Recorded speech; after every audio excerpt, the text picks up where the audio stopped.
नमस्कार दोस्तों, मैं हूं मनोज कुमार गुप्ता। आप देख रहे हैं मेरे चैनल को जिसका नाम है रेगुलर क्लासेस फॉर अकाउंट। सामने आपको दिख रही है कॉस्ट अकाउंट की बुक, स्वाति प्रकाशन से, हिंदी एडिशन है ये। और चैप्टर आज चलेगा सबका मनपसंद, सबका दुलारा, सबका लाडला, टेंडर प्राइस, यानी कि डिटर्मिनेशन ऑफ कोटेशन प्राइस या टेंडर प्राइस बोल सकते हैं आपसे। तो ये चैप्टर की तलाश में बहुत लोग थे, बच्चे थे, और मेरे पास कमेंट भी आ रहे थे। चिंटू प्रसाद नाम से एक आईडी है, उनका आ रहा था मेरे पास कि बहुत दिन हो गए, याद करे, मतलब बहुत दिन बाद याद आई हमारी, और क्वेश्चन टेंडर प्राइस वगैरह करा देना। तो उनसे कहूँगा मैं कि यार रिचार्ज नहीं था मेरे फ़ोन में नेट का, और पैसे आए तो मैंने फिर उसे रिचार्ज कराया, तो मैं वीडियो डाल पा रहा हूँ। क्योंकि ये मैं सिर्फ अपने अकेले सपोर्ट पे ही कर पा रहा हूँ, क्योंकि अभी मेरे पास ट्यूशन के कोई बच्चे नहीं हैं, एक बच्चा आ रहा है, तो उसी हिसाब से काम चल रहा है। तो कोई बात नहीं, जैसा भी है। तो स्टार्ट करते हैं इस चैप्टर को, टेंडर प्राइस को। तो उनका रिप्लाई मैंने वीडियो के माध्यम से दिया। बाकी कोशिश पूरी है, जल्दी आएगी, और आपको शायद वो कॉस्ट शीट वाले जो चैप्टर उसकी वीडियो मिलती रहेंगी, लेकिन मैं आज से ही इसकी वीडियो बनाकर डाल दूँगा। ठीक है, पहले इंट्रोडक्शन आएगी, और वीडियो जैसा टाइम मिलता रहेगा वैसे बना के डालता रहूँगा। 13 तारीख को उनको पेपर, उससे पहले पहले कोशिश करूँगा चैप्टर फिनिश हो जाए। ठीक है, तो चैप्टर का नाम आपने पढ़ लिया, डिटर्मिनेशन ऑफ कोटेशन प्राइस और टेंडर प्राइस। टेंडर प्राइस में इसमें जैसे हिंदी में लिखा गया तो बहुत अच्छी लैंग्वेज है, क्लियर हो जाएगा। अगर आप में से जो हिंदी में पढ़ना जानते हैं, समझते हैं, तो आप इसे इजीली पढ़ लीजिए, बहुत आराम से समझ क्या होता है टेंडर प्राइस। ठीक है, इंग्लिश वाले बच्चे की अगर इंग्लिश स्ट्रॉन्ग है तो वो भी अपनी बुक से क्लियर कर सकते हैं। ईजी लैंग्वेज है, स्वाति प्रकाशन की कोई दिक्कत वाली बात नहीं है। ठीक है, अब कहो तो इसमें फॉर्मेट की बात करो तो फॉर्मेट इसमें कोई भी बना हुआ नहीं है। फॉर्मेट वही काम आएगा जो लास्ट चैप्टर में यूज़ किया था। तो थोड़ा सा उसे दिखा देता हूँ, फिर इसे समझाना शुरू करूँगा। यूनिट और आउटपुट कॉस्टिंग मेथड में स्टेटमेंट ऑफ कॉस्ट जो फॉर्मेट था वही फॉर्मेट यूज़ होगा। ठीक है, क्योंकि उसका डाटा यूज़ करके ही हमें आगे काम करना है। तो ये वो फॉर्मेट है, इसको अगर आपको आता है तो आप वो आराम से कर पाएंगे। ये चैप्टर से ही वो चैप्टर हो पाएगा, इसलिए तो थोड़ा ध्यान देना, फॉर्मेट इसके तैयार कर लेना। फ़िलहाल तो यही मेन है फॉर्मेट, इसके बेसिस से ही हमें अगला फॉर्मेट बनाना पड़ेगा कोटेशन प्राइस वाला। ठीक है, अब स्टैंड नीचे करते हैं, थोड़ा पढ़ाते हैं आपको। इंट्रोडक्शन वीडियो, इसमें ज़्यादा कुछ लिखने वाला मैटर नहीं होगा, सिर्फ पढ़ाने वाला मैटर होगा, थोड़ा थोड़ा समझाऊंगा, ज़्यादा बड़ी वीडियो क्लिप नहीं करेंगे। तो शायद आपको यहाँ से क्लियर दिख रहा होगा, चाहो तो स्क्रीनशॉट लेके आराम से पढ़ सकते हैं आप, इंग्लिश वाले बच्चे भी, अगर हिंदी आपको आती है तो। ठीक है, तो समझाते हैं आपको। एक सेकेंड, हाँ आपने क्या किया। तो शुरुआत करते हैं। इसमें तो हिंदी में शुद्ध हिंदी लिखी, थोड़े से ट्राई करूँगा इजी लैंग्वेज में।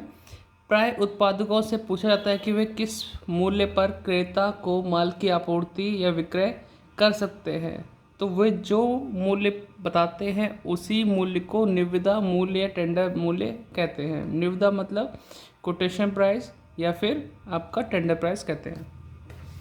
अब इसको सिंपल में बताते हैं। जो भी मैन्युफैक्चर है, जो प्रोड्यूस मैन्युफैक्चर करता है किसी प्रोडक्ट को, उससे पूछा जाता है कि आप अगर इसको सेल करोगे तो किस प्राइस पे अगर सेल करोगे, यानी कि अगर कोई आपसे ग्राहक खरीदेगा तो उसे आप किस प्राइस पे से प्रोवाइड करवा दोगे। तो जो प्राइस वो बताएंगे, और ऑफ कोर्स इसमें वो ही होगा कि प्रॉफिट ऐड करके ही बताएंगे, और वही इसका टेंडर प्राइस कहलाएगा। अब इसमें लिखा है, इस प्रकार निविदा या टेंडर मूल्य वह अनुमानित मूल्य है जिस पर एक उत्पादक ग्राहकों को निर्मित माल की सप्लाई देने के लिए तैयार होते हैं। मतलब वही उत्पादक से मतलब है मैन्युफैक्चर से, ठीक है, प्रोड्यूसर से, जो ग्राहकों को बना हुआ माल सप्लाई करने के लिए तैयार होते हैं, वही एक प्राइस होता है अनुमानित रूप से। टेंडर मूल्य का निर्धारण अत्यंत सावधानी पूर्वक किया जाना चाहिए। जो कि बोला गया है, टेंडर प्राइस का अगर जो हमें वैल्यूशन करना है, मूल्य बताना है, प्राइस बताना है, टेंडर प्राइस, वो बहुत केयरफुली निकालना चाहिए, फाइंड आउट करना चाहिए। क्योंकि टेंडर मूल्य तुलनात्मक रूप से अधिक होने पर उत्पादक को आदेश प्राप्त नहीं होता। कहने का मतलब है, अगर आपका टेंडर प्राइस ज़्यादा होगा क्योंकि कोटेशन तो सभी लोग भरते हैं। अगर किसी को कोई चीज़ चाहिए और टेंडर निकालते हैं, टेंडर भरते हैं लोग, तो उसमें जो कोटेशन आती है तो सभी लोगों से आती है, जिसका प्राइस कम होगा उसी को ऑर्डर मिलता है। तो कंपैरिजन जब किया जाता है तो टेंडर प्राइस हमेशा सही होना चाहिए। अगर ज़्यादा होता है तो मैन्युफैक्चरर को वो ऑर्डर प्राप्त नहीं होता है, और अगर लागत से कम प्राइस पे अगर वो देता है तो उसे लॉस हो जाएगा मैन्युफैक्चरर को। ठीक है, क्योंकि निविदा मूल्य का निर्धारण उत्पादन से पूर्व ही करना पड़ता है, यानी कि जो हमारा कोटेशन प्राइस है उसका उत्पादन से पूर्व ही निर्धारण करना पड़ता है। क्योंकि जो सप्लाई देनी है उससे पहले ही आपको बताना पड़ेगा कि हम इस प्राइस में दे पाएंगे, फिर उसे बनाना पड़ेगा, वो प्राइस मैच करना पड़ेगा। तो उसे पूर्व ही देना पड़ता है इसका कोटेशन प्राइस। तो इसके लिए मुख्यतः पूर्व अनुभवगत लागत को आधार के रूप में प्रयोग किया जाता है। कहने मतलब है जो पास्ट एक्सपीरियंस है उन्हीं को यूज़ करके हमें टेंडर प्राइस का मूल्य बताना पड़ता है। थोड़ा सा हिंदी थोड़ा सा इंग्लिश दोनों ही मिक्स कर रहा हूँ, जिससे कि दोनों लोग केयरफुल समझ पाएंगे। शुद्ध हिंदी तो नहीं समझ पाएंगे, अब फिर दिक्कत हो जाएगी, है ना। जो इंग्लिश वाले बच्चे हैं, हिंदी वाले बच्चे तो सब झेल जाएंगे, क्योंकि हम भी यूपी बोर्ड से पढ़े हुए हैं तो हमें तो पता है। तो आगे बताते हैं। और इसमें कहा था कहाँ तक पहुँचे थे हम, थोड़ा सा हाँ अधिक होने पर इसमें कम, चूँकि निर्धा मूल्य का निर्धारण तुम करना पड़ता है, पास्ट एक्सपीरियंस पे करना है, ठीक है। किंतु साथ ही साथ भविष्य में लागतों में होने वाली संभावित कमी या वृद्धि को भी ध्यान में रखना पड़ता है। ये तो बता दिया कि हमें जो इसका निर्धारण करना है, वैल्यूएशन करना है, टेंडर प्राइस का कैलकुलेशन करनी है, वो हम पास्ट एक्सपीरियंस या गत लागत के आधार मान के हम कर लेंगे। लेकिन साथ साथ हमें सोचना है कि जब तक हमारा माल तैयार होगा तो जो फ्यूचर में होने वाली कमी या वृद्धि उसको भी ध्यान देना पड़ेगा, कि हमारा जो मटेरियल का प्राइस है वो कम ना हो जाए, या कम हो जाए तो कम के हिसाब से हिसाब किताब लगाना चाहिए। अगर प्राइस बढ़ जाए तो उसके हिसाब को ऐड करके बताना चाहिए, है ना। इन सबको ध्यान में रखना पड़ता है, तभी हम टेंडर प्राइस निकाल पाते हैं। और वो संक्षेप में बता रखा है कि निविदा मूल्य की, यह सिंपल सी परिभाषा के तौर पर निविदा यानी कि टेंडर प्राइस की गणना पिछली अवधि के लागत पत्रक को आधार मानकर तथा भविष्य में लागत में होने वाली संभावित कमी या वृद्धि को ध्यान रखकर की जाती है। यानी जो भी हमने पास्ट में कॉस्ट शीट या कॉस्ट स्टेटमेंट ऑफ कॉस्ट बनाया है उसको आधार मानते हुए ही, और भविष्य में जो भी हमारी कॉस्ट में इंक्रीज़ या डिक्रीज़ होगा उसको ध्यान में रखते हुए टेंडर प्राइस बताना पड़ता है। ठीक है, अब इसमें भी बहुत सारे मेथड्स हैं, है ना, किस तरह से गणना करनी पड़ती है। अब फर्स्ट इसमें है कि अब हिंदी बता रहा हूँ, थोड़ा इंग्लिश में थोड़ा क्लियर करूँगा। गत अवधि की प्रति इकाई लागतों के आधार पर निविदा मूल्य की गणना करना। इसमें ऐसा है कि पास्ट जो एक्सपीरियंस है, यानी कि जो प्रीवियस ईयर का जो समय का हमें अवधि रखा होगा कॉस्ट शीट, उसको आधार मानकर टेंडर प्राइस की गणना करना पड़ता है। ठीक है, इसमें भी बहुत सारी चीज़ें हैं। पहला पॉइंट आता है इस पॉइंट के अकॉर्डिंग, जब हम लास्ट में करते हैं तो ये तभी संभव होता है जब हमारे पास लास्ट वाली चीज़ की सारी जानकारी दे रखी हो लास्ट ईयर की, है ना, और प्लस हमें ये भी बताई गई हो लास्ट ईयर हमने कितना आउटपुट किया था, और उसी को हमें ये भी पता होना चाहिए कि हमें कोटेशन कितने यूनिट के लिए बनानी होगी। जब ये जानकारी होगी तभी ये कामयाब होगा। और उसमें भी देखना पड़ता है, अरे यार इतनी आवाज़ क्यों आ रही है, उसमें भी देखना पड़ता है कि जिसमें फर्स्ट पॉइंट है जब लागत तत्वों व लाभ के प्रतिशत में कोई परिवर्तन ना हो, यानी कि जो हमारी कॉस्ट पहले थी वही अब भी चल रही हो, और जो प्रॉफिट पहले लिया था वही प्रॉफिट अब भी कंटिन्यू करना चाहेंगे, तो उसके हिसाब से हमें फर्स्ट एग्जांपल देखना पड़ेगा और इसे करना पड़ेगा।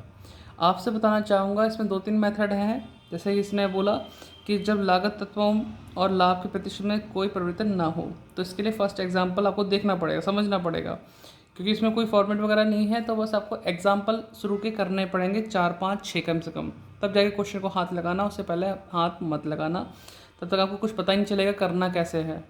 ठीक है, तो फर्स्ट एग्जाम्पल इसमें हिट करेगा आपका जब हमें पता चल जाए कि हमारे पास लागत तत्व जो हमें पिछले 10 साल की जो कॉस्ट है वो, और प्रॉफिट में कोई भी चेंजेस नहीं आया, वही उसी के अकॉर्डिंग ही हमें टेंडर प्राइस निकालना पड़ेगा। तो अगर ऐसा बोला बहुत ईजी आ जाएगा।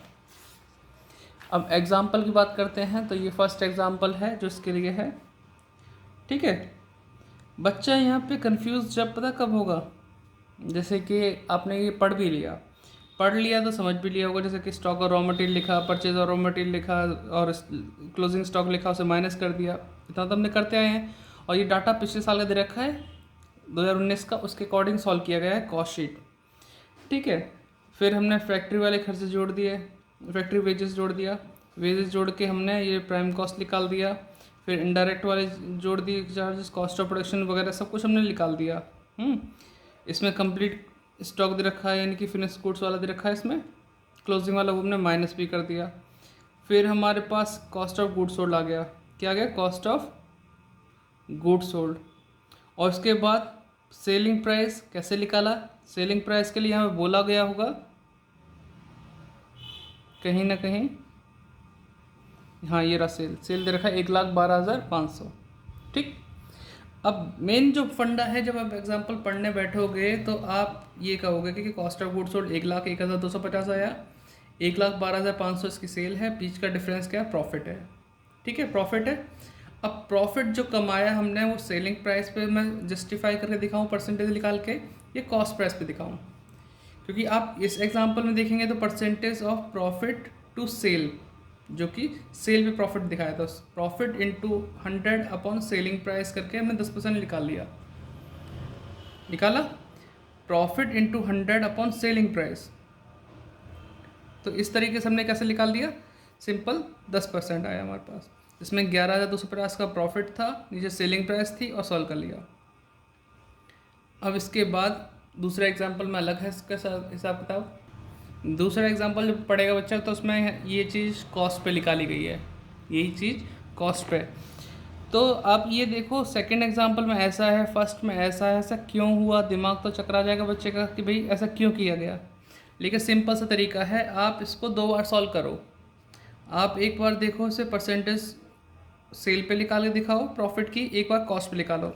अगर मैं कॉस्ट पे निकालूंगा तो कैसे निकालूंगा, मैं यहीं पे चला देता हूँ पेन। 11,250 हमारा प्रॉफिट है इंटू 100 अपॉन कॉस्ट है 1,01,250। एक ही क्वेश्चन को हमने 2 बार परसेंटेज सॉल्व कर लिया अपनी तसल्ली के लिए कि हमें करना कौन से तरीके से है। ठीक है, मैं फ़ोन निकाल के सॉल्व करके दिखाता हूँ आपको।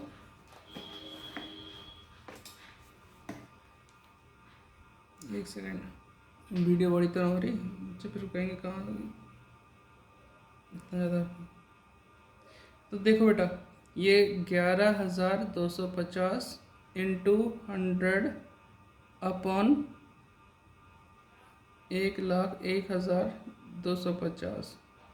अब ये है 11.11, मतलब दिख रहे होगे आप 11.11 आया, और जबकि यहाँ 10% आया।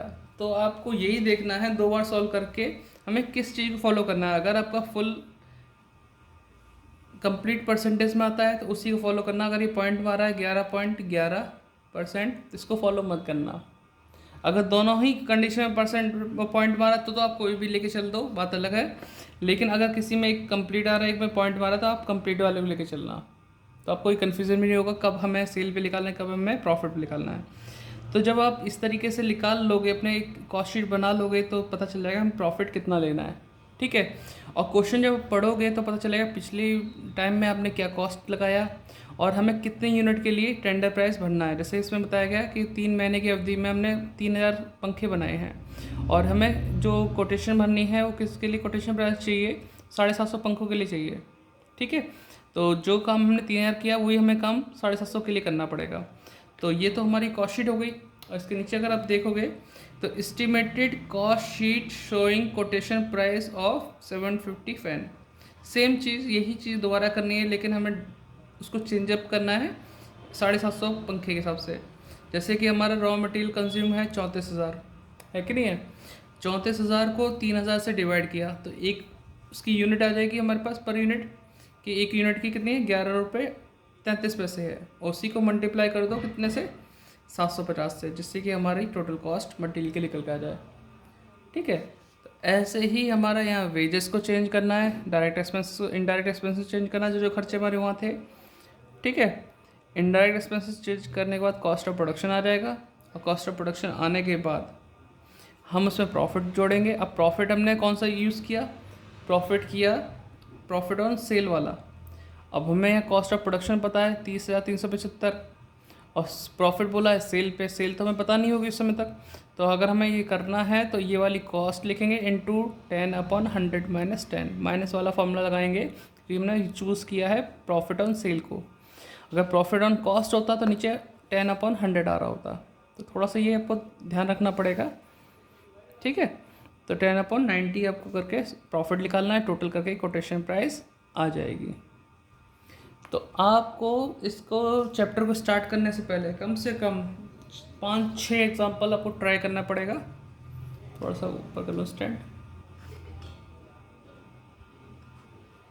तभी आप समझ पाएंगे कब हमें क्या चेंजेस पकड़ना है। वरना आपको मैं कितना भी करा लूँ, मैं सारे क्वेश्चन करके दिखा दूँ तो आप इसी कन्फ्यूजन में रहेंगे कि कब कौन सा चेंजेस करना है, ठीक है। तो फर्स्ट वाला हमने चेंज किया जब हमने पॉइंट किया कि जब हमारी लागत तत्व यानी कि जो हमारी कॉस्ट एलिमेंट है और प्रॉफिट परसेंटेज उसमें कोई भी चेंजेस ना हो। जो प्रॉफिट हम पहले कमा रहे थे वही प्रॉफिट अब भी कमा रहे हैं। सेकंड है जब लागत तत्वों में परिवर्तन की संभावना हो परंतु लाभ के प्रतिशत में कोई परिवर्तन ना हो। मतलब हमारी कॉस्ट एलिमेंट तो चेंज हो सकते हैं, इंक्रीज डिक्रीज, लेकिन प्रॉफिट परसेंटेज वही रहेगा जो पहले कमाया था। तो उस टाइप का एग्जाम्पल नंबर 2 है, सॉरी। तो एग्जाम्पल नंबर 2 अपना तैयार करना, मतलब समझने की कोशिश करना कौन सी चीज़ कहाँ से आ रही है। फिर थर्ड है आपका इसमें पॉइंट जो हम पास्ट एक्सपीरियंस से यूज़ करके निकालते हैं, तब उसके लिए बोल रखा है जब लागत तत्वों में परिवर्तन की संभावना के साथ साथ लाभ के प्रतिशत में भी परिवर्तन हो रहा हो, यानी कॉस्ट एलिमेंट भी चेंजेस होंगे और प्रॉफिट परसेंटेज भी चेंज होगा। तो उसके लिए थर्ड एग्जाम्पल को देखना, पढ़ना कैसा हो रहा है, ध्यान से एक एक चीज़ आइडिया लगा के कैसे कैसे चेंज होगा, पहले कितनी कॉस्ट थी अब कितनी कॉस्ट हुई, अब क्या चेंजेस हुए, तो वो सब करके थर्ड। फिर हमारा आता है दूसरा जो हमने पास्ट वाला देखा था, मतलब यानी कि चेंजेस वाली बात पे आएगी। ए पॉइंट जो था हमारे पास, पीछे पलट के दिखाऊँ आपको, वीडियो थोड़ी बड़ी हो सकती है लेकिन आपको ये बता दूंगा, डायरेक्शन मिल जाएगा आपको करना कैसे तैयारी इसकी। तो फर्स्ट पॉइंट था जब हम पास्ट एक्सपीरियंस के हिसाब से चलते थे। सेकंड पॉइंट है ओवरहेड्स की परसेंटेज के आधार पर, ओवरहेड की परसेंटेज मतलब ऊपरी वेज बोलते हैं ना, उसे ओवरहेड बोलते हैं, उसके आधार पर कोटेशन प्राइस निकालना, ठीक है। तो उसके लिए हमारे पास मटेरियल लेबर का तो दे रखा होता है हमेशा खर्चा, लेकिन बाकी के लिए हमें परसेंटेज निकालनी पड़ती है। अगर दे रखी होती तो चल जाएगा, अदरवाइज निकालनी पड़ेगी। या निकालने का तरीका आप यहाँ से नोट डाउन कर सकते हो, अगर आपको दिख रहा है तो इनको लिख के रख लेना कैसे कैसे हम परसेंटेज निकालते हैं वर्क कॉस्ट पे, डायरेक्ट वेजेस पे, जिसकी भी है निकालनी है। ये फॉर्मूले याद होंगे तो ये आप कर पाओगे। जैसे कि हमें ले रखा है percentage of work cost, work on cost to direct wages, percentage of office and general overhead to work cost, और percentage of selling and distribution overhead to work cost, इस पर निकालना होता है, ठीक है। तो आप इसे नोट डाउन कर लेना। और इसके लिए आपका एग्जांपल चलेगा फोर्थ, ठीक, फोर्थ फिफ्थ सिक्स, बस 6 तक अगर कर लोगे ना एग्जांपल ट्राई, लिख के नहीं करना, बस आपको देखना कैसे कैसे अमाउंट पड़ रही है। फिर जब आप क्वेश्चन स्टार्ट करोगे तो इजीली समझ में आ जाएगी कि करना कैसे, डायरेक्शन मिल जाएगा आपको। बस इतने मेथड हैं, इससे कोई फालतू मेथड है नहीं, और आराम से आपके क्वेश्चन सॉल्व होते रहेंगे, ठीक है। ये हमें रखा है कि हमारा जो स्थिर और परिवर्तनशील व्यय के ज्ञात होने पर जब हमारे पास फिक्स्ड और वेरिएबल एक्सपेंसेस दे रखे हों तो उसमें कैसे करते हैं। 8वां एग्जाम्पल लगेगा इसमें। और भी कुछ है, एक और होगा कि साल वाला, देखो कहाँ मिलता है। इसमें लिखा है आगे पेज नंबर 13.22 पे, गत कई अवधियों के उत्पादन की मात्रा और लागत विवरण के आधार पर निविदा मूल्य का, निविदा मतलब कोटेशन प्राइस निकालना, टेंडर प्राइस निकालना। तो उसमें कई सारी डिटेल दी होती है, कई साल की, जैसे कई बार की दी होती है, जैसे जुलाई 19, अगस्त 2019, सितंबर 2019, इसके हिसाब से, ठीक है। तो ये तो सिर्फ आपका इंट्रोडक्शन था कैसे कैसे करना है। इसमें यूज़ होगा फॉर्मेट पुराना वाला ही, जैसे कॉस्ट शीट वाला जो आपने किया था, स्टेटमेंट ऑफ कॉस्ट, उसके हिसाब से चलना है। बाकी कोटेशन प्राइस निकालनी है, बाकी क्वेश्चन मैं कराऊंगा अगली वीडियो में। तो आपने अगर देख लिया, लाइक करना, शेयर करना, और चिंटू प्रसाद जी की जो आईडी है उनसे मैं ये कहना चाहूँगा, कोशिश मेरी पूरी है आपके पेपर से पहले करा देना, ठीक है। इसीलिए कॉस्ट शीट से पहले पहले इसकी टेंडर प्राइस की वीडियो आती रहेगी, ठीक है। तो ये कहता हूँ सपोर्ट करो, हमारे चैनल का थोड़ा सपोर्ट होता है। डिस्क्रिप्शन कुछ लिखा पढ़ लेना, और मेंबरशिप वगैरह लेना तो ले लेना भाई, हैं। मिलते हैं नेक्स्ट वीडियो में। सपोर्ट हो जाएगा रहेगा हमारा भी यार, बिना सपोर्ट कब तक चलेंगे हम भी।